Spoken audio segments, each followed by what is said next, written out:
1833. Yang pertama, kedatangan Belanda tidak bertujuan menguasai daerah Minangkabau.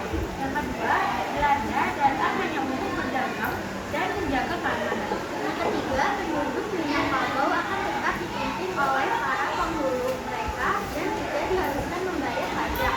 Yang terakhir, penduduk diwajibkan menanam kopi dan harus menjualnya kepada Belanda sebagai ganti biaya yang telah dikeluarkan oleh Belanda. Kesimpulannya, Perang Padri dari tahun 1803 sampai 1838 merupakan konflik internal antara golongan adat dan ulama Minangkabau yang berubah menjadi perang melawan Belanda. Berakhir dengan kekalahan rakyat Minangkabau dan perluasan kekuasaan Belanda di wilayah tersebut. Sekian presentasi dari kami. Apakah ada yang ingin bertanya? Saya Madia Syabani dari kelompok Jumat izin bertanya, mengapa terjadi konflik antara kaum Padri dan kaum adat sebelum masuknya campur tangan Belanda dalam perang Padri? Terima kasih. Saya Alfia dari kelompok 6. Saya bertanya, bagaimana peran keluarga mengambil perjuangan melawan Belanda pada masa perang Padri? Izin dari kelompok Prabu mau bertanya, apa faktor utama yang melatar belakangi terjadinya perang Padri di Sumatera Barat pada awal abad ke-19?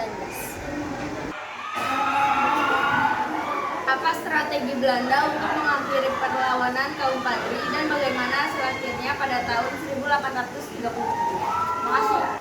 Selanjutnya ada lagi. Nama saya Zafira Firunisa dari kelompok Haikam. Pertanyaannya yaitu, apa tujuan utama kaum Padri dalam melaksanakan gerakannya di Minangkabau? Terima kasih. Baik, terima kasih. Itu jawab pertanyaan Aura dari kelompok Prabu. Apa faktor utama yang melatar belakangi terjadinya perang Padri di Sumatera Barat pada awal abad ke-19?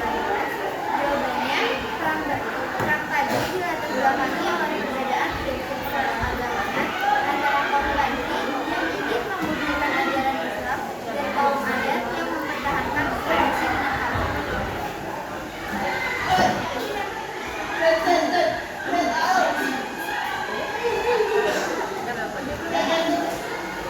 Selanjutnya, saya ingin menjawab pertanyaan dari Alia, yaitu kelompok 1.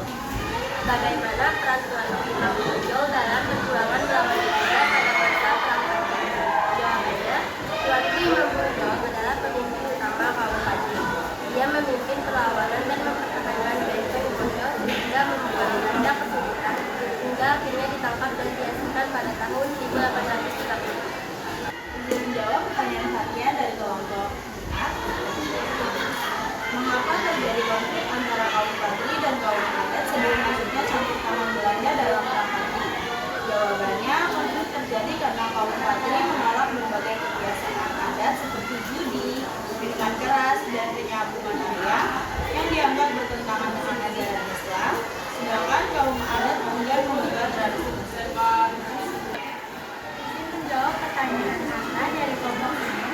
Apa strategi Belanda untuk mengakhiri perlawanan kaum Padri dan bagaimana hasil akhirnya pada tahun 1834? Jawabannya, strategi Belanda adalah memanfaatkan konflik antara kaum Padri dan kaum adat serta melakukan penyerangan langsung ke pusat pertahanan Padri. Akhirnya, pada tahun 1837, benteng Bonjol berhasil direbut dan Imam Bonjol ditangkap. Izin menjawab pertanyaan dari Zafira, kelompok Hari Kamis. Apa tujuan utama kaum Padri dalam melaksanakan gerakan di Minangkabau? Jawabannya, tujuan utama kaum Padri adalah memurnikan ajaran Islam di Minangkabau dengan memberantas kebiasaan-kebiasaan yang dianggap bertentangan dengan syariat Islam seperti judi, minuman keras, serta adat matrimonial yang dianggap tidak sesuai. Apakah ada yang ingin bertanya lagi? Ya, baik, saya tanya jawab kami dulu. Sekian dari kami.